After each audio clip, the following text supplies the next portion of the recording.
Welcome to the Streets and People podcast presented by Get Around Cabo Carfree. Get Around Cabo Carfree is a volunteer community movement advocating for more transport options for people who can't drive in Caboolture and Morayfield in Queensland. In today's podcast, we'll be covering one of these three broad topics. It might be Road Rules 360, where we discuss Queensland's road rules, the legislation, the design for people walking, biking, in wheelchairs or on a scooter. It might be Not Everyone Drives, where we chat with people whose transport options don't include a car in a car-dependent society. And it might be People and Projects, where our conversations are with people working on a specific aspect of inclusive transportation. Today we're doing one of our People and Projects episodes, and I'm super thrilled to have Associate Professor, congratulations, Dorina Pojani from University of Queensland. I have been following Associate Professor Pojani for a little while now, and I was really thrilled when she happened to be sitting next to me at the Australian Asia Pacific Bike Riding Conference in Brisbane recently, and I thought, I have got to get you on the show. I was going to get you on the show anyway, and then I got you. I'm calling from Gubbi Gubbi country in Caboolture. Perhaps if you would be kind enough to say which country you're calling from, what you do, your full job title, and your research interest, and you've been in the media recently as well. So we'll start the conversation there. All right. Thanks for having me, Wendy. This is such a pleasure to be here. It was good meeting you finally in person at the conference. I'm originally from Albania. I'm not Australian, but I've been in Australia for nearly 10 years now. I love it. I work at the University of Queensland in the School of Architecture, Design and Planning. I'm an urban planner by profession, but I started out as an architect. All my graduate work was in urban planning. I've been focusing on transport more specifically.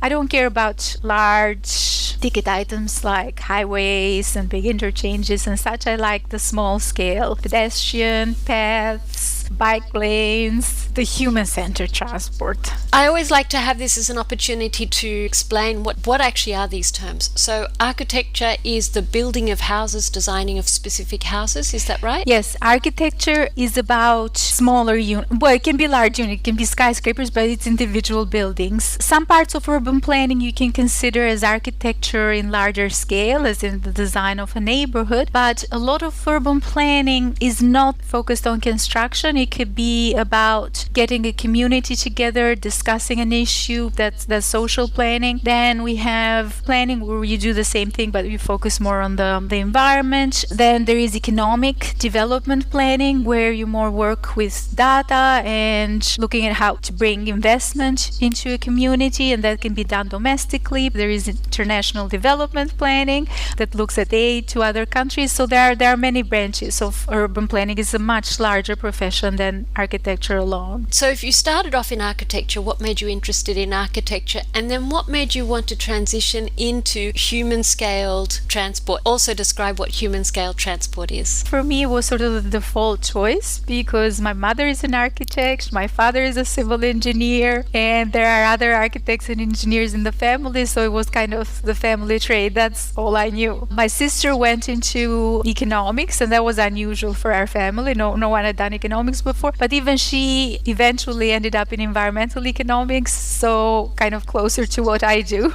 So we're kind of tight family. We do similar things. And then I decided to sort of upgrade, I should say, to planning from architecture, because I felt that just knowing how to build individual buildings does not give you necessarily the understanding or the skills to deal with a city at large. I felt there was a gap in my knowledge. I know enough about architecture from doing a bachelor's degree, so now I want to do a larger scale urban planning. And then once I did more work in planning, I read more and did more research, I thought, well, it seems like when it comes to physical planning, so how things are laid out in the city, it seems like transport drives a lot of what happens, right? Where we put roads kind of determines where the buildings will be put later on, and where we put bus systems, that will also determine where people want to live. because they want to have access to a bit of bus service and such. So I thought I'd better study transport more in detail, because that will let me understand all these other things that are happening in the city. Human scale transport is walking, bicycles, wheelchairs, scooters. So in the past we used to say active transport, as in just walking and cycling. Now the definition has expanded quite a lot. It includes scooters, skateboards, electric skateboards,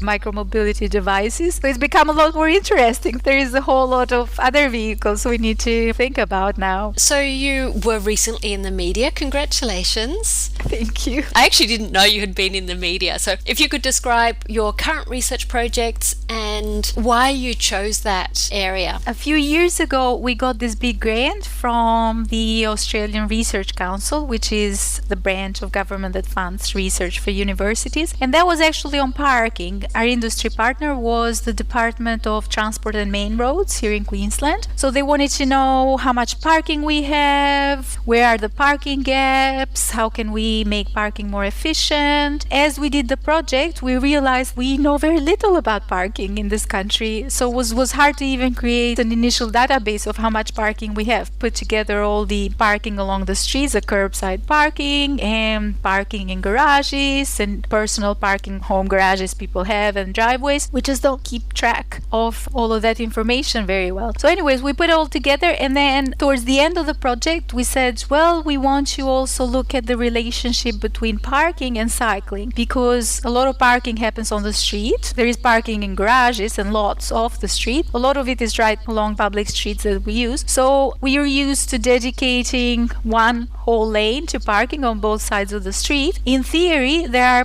other potential uses for that lane. We could expand footpaths if we wanted, in theory. We could put bicycle lanes instead of parking in there. We could still have parking. Instead of car parking, we could have more scooter parking or bicycle parking or motorcycle parking. Or we could have parking, but not as in long-term parking. We could have just pick up and drop off zones. That could be one way to do it, right? As in telling people to just get dropped off at a business that they want to visit, or a shop or a restaurant, wherever they want to go, rather than park there and sit for a while. So there are different ways to do it. It's just we don't think about this too much, because we sort of have it in our minds as the cities for a long time. They've had curbside parking, and so then it seems like that's a natural thing that should happen along the curbs, right? But that's not natural. It's just a decision we've made as urban planners and as society that we're going to use the curb that way. So then we thought, well, now bicycles are becoming so popular. Young people, they want to be more active. They want sort of more urban environment. Like earlier generations, they were more into the suburbs, right? They wanted a big house in the suburbs, car driving, etc. Young people seem to have a different attitude to life. They want more the city life, the entertainment. And so that comes with using smaller mobility vehicles, not cars so much, but bicycles, scooters, and buses as well. So then we said, well, what might happen if we replace some curbside parking with bicycle lanes in some spots? We said, well, we'll test the idea on Boundary Street here in Brisbane, the high street of the West End in Brisbane. And that's a very popular street because it serves locals, but it seems like it draws people also from outside the immediate neighborhood, right? People come from all over to shop. It has some specialty shops there. It has interesting restaurants. And so we said, well, let's think about it. We started by running a community forum with locals, and there were lots of interesting voices in the forum. Some people were for the idea, like local cyclists. They were like, sure, we want more bike lanes. We don't want parking. Then there were people that didn't agree with the idea, which is fine. As planners, that's what we want. We want everybody's voices to be heard, and all the voices are valid. People that were particularly worried about this idea were local merchants, because they were saying, well, if we don't have enough parking, then that will take away some of our customers. Some of the customers might be very old, for example. They can't cycle, so what good is a bicycle lane to them? They need to either drive themselves or be dropped off. There might be people with mobility impairments. Then we need to look at how a conversion might affect the amount of foot traffic in the area. Would it really hurt merchants to have fewer people reach the area by car and more people reach it by bicycle? To determine that, we looked at the volumes of people on the street. So first we ran a survey, more than 200 people. The survey was an intercept survey, we call, where you just stop people on the street, people who are already there, and you ask them questions like how they got there, how long will they stay, how much money are they planning on spending on Boundary on that visit, how often they visit, etc. Where did they come from, the distance they walked or drove to Boundary. And we did this on 2 days. We did it on a weekday and on a weekend. And then we also looked at parking itself. We marked on a spreadsheet every parking bay on Boundary, and then it was a bunch of us out there on the street kind of rotating, taking turns every 15 minutes to see how much turnover there was in the parking. So we wanted to see, are there some cars, parked there sort of plopped and never moved for the whole day, or are people just doing some quick errand, 10 minutes and leaving? There is a whole variety of parking. I mean, it's a complicated place to research, Boundary Street. There is all kinds of rules. So there are some zones that are only delivery areas where you can only stay for a short time, just drop off like merchants, when they get their deliveries. There is motorcycle parking, because you know how there are lots of people on motorcycles doing deliveries like pizza delivery or food delivery, Uber Eats and such. There is some longer term parking, but then the rules vary between the week and the weekend, so it was a lot to keep track of. And so that's why such a big team was needed to go around the street for not just hours, a whole day actually, from morning until after hours. We put all of this together and we found that so many people in the area, they come from the immediate vicinity. If it was just about the distance, they could potentially walk or even cycle. But of course, the decisions we make, how to travel to a place that we want to visit, don't depend only on distance, right? Depend on physical ability. If we wanted to go by bicycle, it's not just about the bicycle lane on Boundary itself, but it's like how good the network is elsewhere in the neighborhood. How do you get to one bicycle lane? You need to have a good connectivity throughout your trip. Other interesting things we found were there isn't such a shortage of parking, or not nearly as much as people think. A lot of people would say, oh, it just parking is so crowded on Boundary, I can hardly find a place and we need more parking rather than less parking. But what we actually found was that the occupancy rate,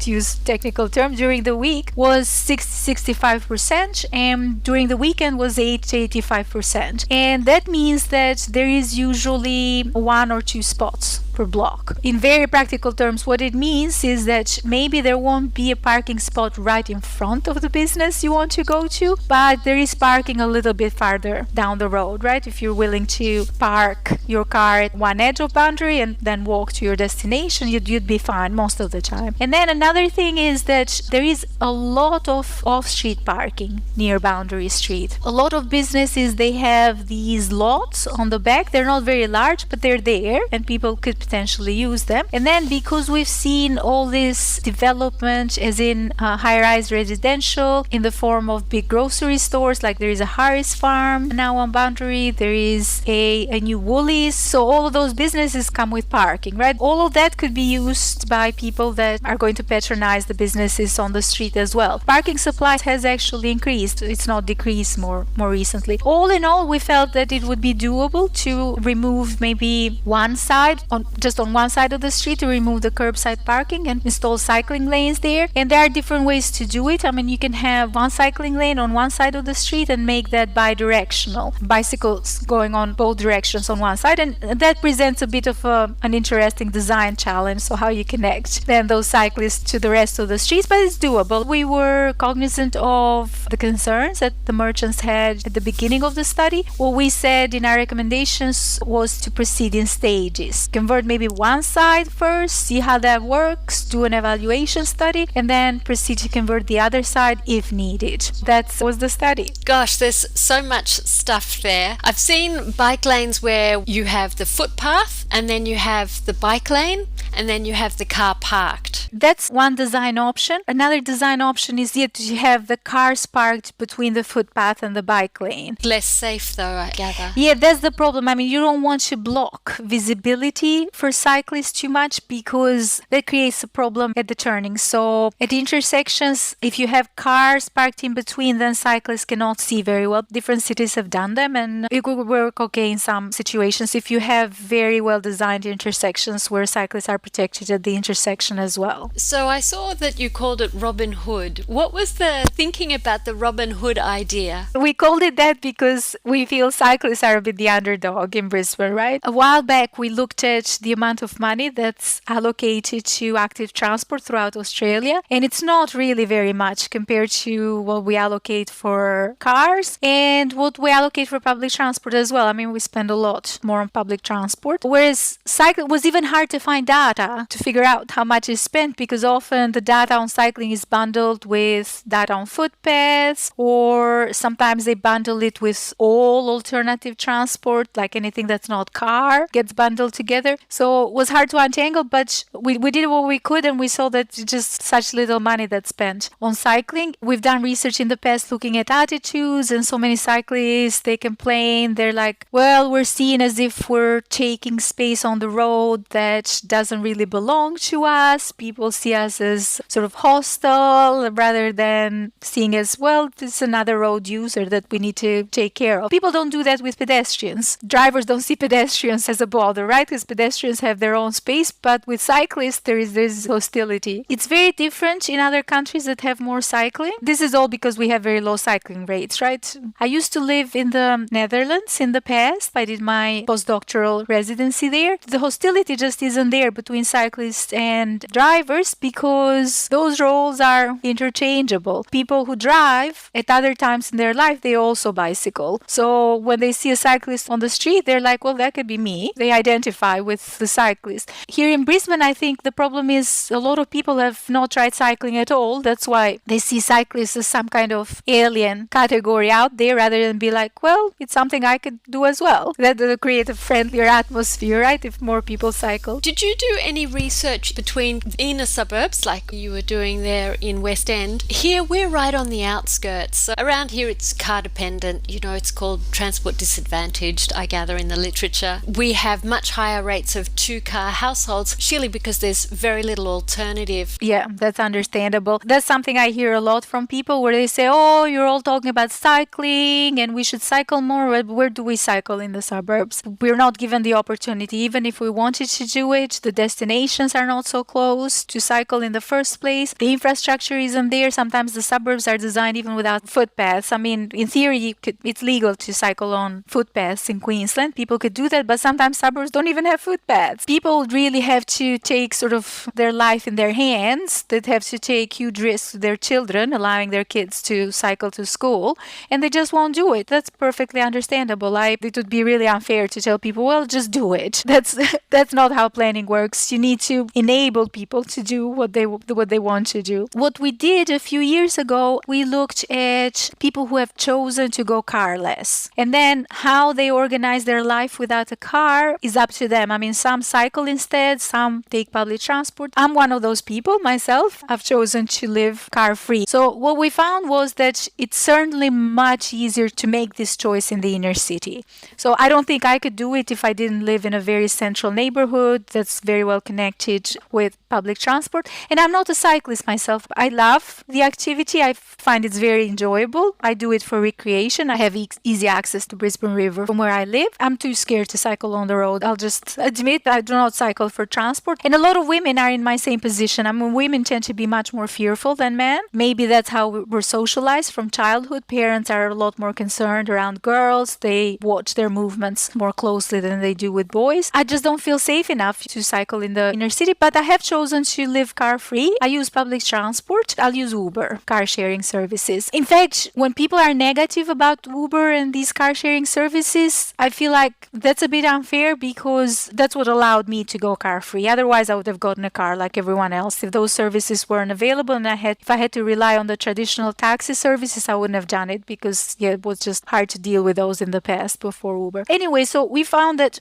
in the inner city is potentially doable. There are challenges to being car-free. Even in the inner city, people were telling us that it takes some amount of planning. So you have to think ahead. If you want to do something on the weekend, you can't be like, oh, let me just hop on the car and I'll go wherever I want to go. But you have to plan ahead. Like, I need to take the train. I need to connect to this bus. Do I want to spend more and just take Uber? So it's a bit complicated. We saw that there was some judgment parents had to put up with, social judgment, when they decided to go car-free. So people would say, well, so how are you taking your kid to extracurricular activities then? Are you really a good mother if you say, oh, I'm still having my kid do extracurriculars, but I only do what's available in the neighborhood, for example? That's what some people were doing. And then others were saying, well, are you a good enough parent then? You're not giving every opportunity to your child. I mean, it's a very competitive educational environment out there and you're depriving them. This was very gendered. Mothers were subject to more judgment than fathers. Women generally were subject to some judgment because if women were car-free, others would assume that their partners, their husbands, boyfriends were giving them rides. So they were like these ladies of leisure being driven around by male partners. We did find a couple of people that had decided to go car-free in outer suburbs, like you're saying,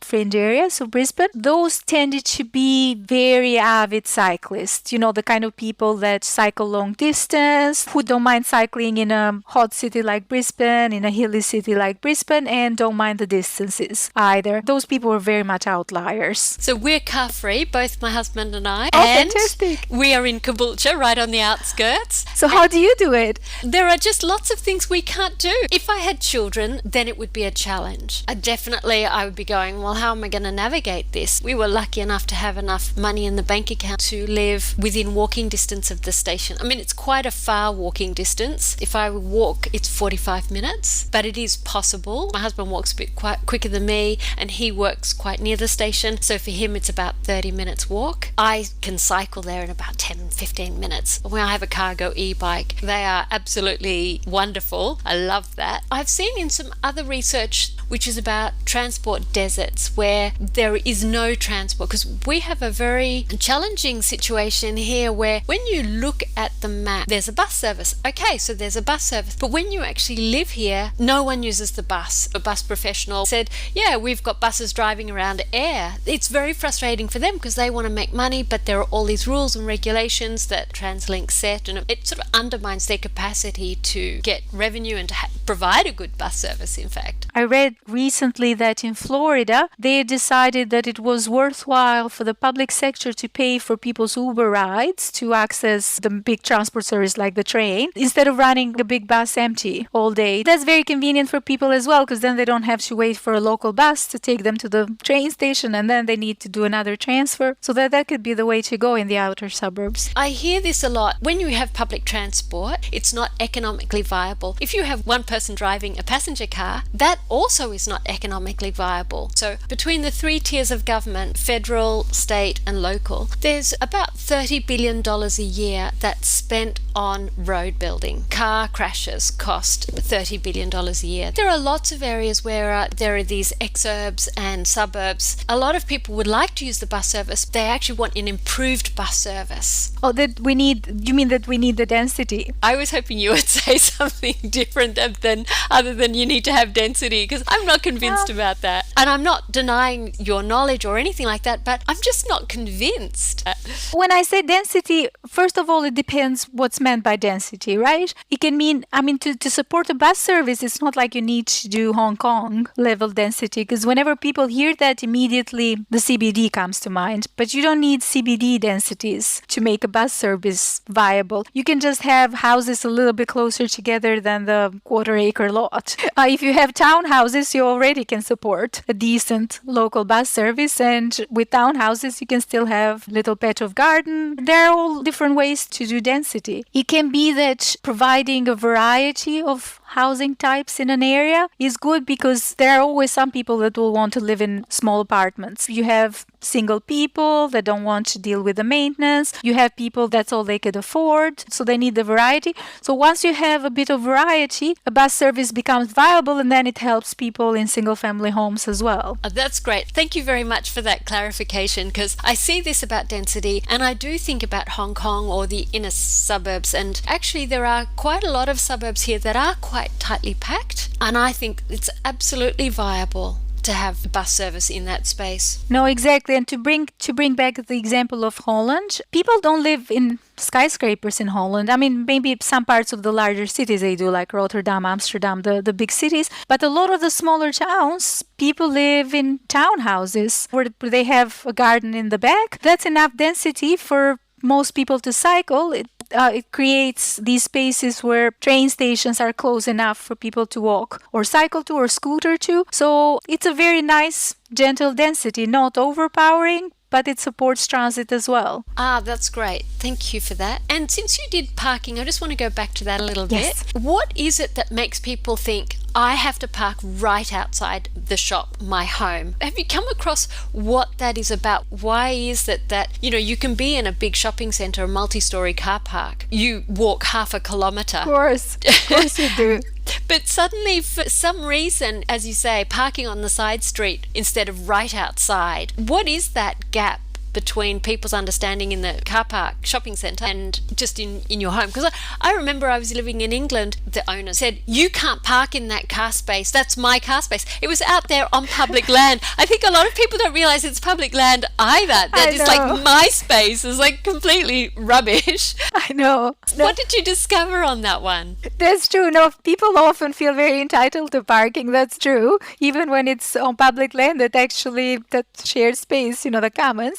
I blame planners. I blame my own profession. We're the problem. We created these streets with car parking right in front of businesses, and it's on us, really. We induce people into these habits, and now it's on us to gently change those habits again. Rod King, he's from the 20s Plenty campaign, so going from 30 miles an hour to 20 miles an hour, or 50 kilometres an hour to 30 kilometres an hour here. And that is enough to get people riding bikes here. Yeah, traffic calming has a big role to play. When we talk about bike lanes, we're really talking about the main streets, right? You need to have a street with a lot of traffic. That's where you need the bike lane to make people safe. On suburban roads, you don't do bike lanes everywhere. You don't do bike lanes on those. So in those situations, traffic calming type of interventions, which includes lowering people's speeds, that should do it. All right, we're coming up to the end of time. I have really enjoyed the conversation. Me too. Is there something that you would like to suggest for the local people to try to do something different, to do more human scale transportation? Sure, yes. A couple of things. Well,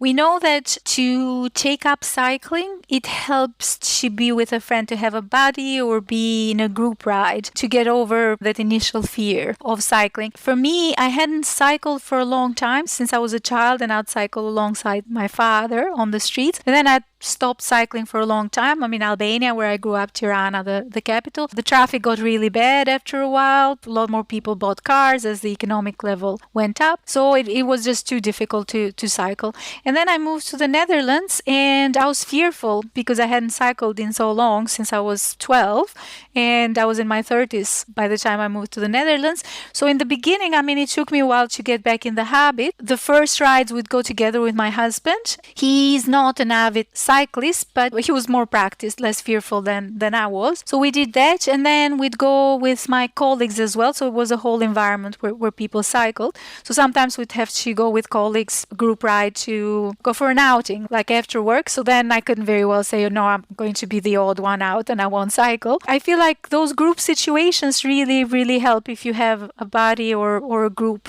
who also cycle. Eventually, I got to be more independent. Another thing that I've done, sort of a conscious decision I've made to live this kind of lifestyle, is to limit my own mobility. And what I mean by that is that some trips that could have happened if I had a car simply do not happen. So what I do is I say, well, if there is some specialty food item that's not available in my local neighborhood, I just don't have to have it, right? I'm not going to go and drive for kilometers or take a long train ride or Uber ride to buy one specialty item. If I really badly want it, I'll pay for delivery. Sometimes that happens with people as well. Like I meet interesting people, but they might live too far from where I am. This is someone maybe I could be friends with, but because we live so far apart, I have to accept that we can't see one another. These are choices, conscious choices that one makes, and that's okay. For a long time in our society, because cars have been available in transport, we've had this notion that people should just do whatever they want, take advantage of every opportunity. If there is something they need to buy, they should be able to go and buy it. If they want to go to a school really far from home, they should just be able to go there. The reality is that's not how people lived throughout most of history. People more did things locally, whatever they could easily reach within walking distance or short horse ride or